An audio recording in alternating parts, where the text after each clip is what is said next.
మహోత్సవ ప్రతిజ్ఞ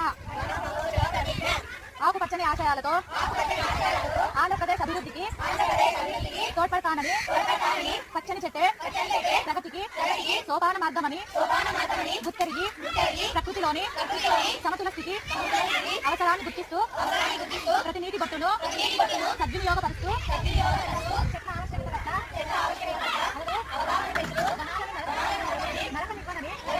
విరివిగా మొక్కలు నాటుతానని మన ఊరూరా వాడవాడ ఇంటా బయట అన్ని చోట్ల మొక్కలు నాటడంలో పాటు వాటి సంరక్షణ బాధ్యతను కూడా స్వీకరించి ఆంధ్రప్రదేశ్ లో పచ్చని తోరణంగా తీర్చిదిద్దేందుకు కృషి చేస్తానని ప్రతిజ్ఞ చేస్తున్నాను. అందరం ఈ హరిత యజ్ఞంలో పాలు పంచుకుందాం. ప్రతి ఇల్లు ప్రతి ఊరు పచ్చదనంతో సింగారిద్దాం.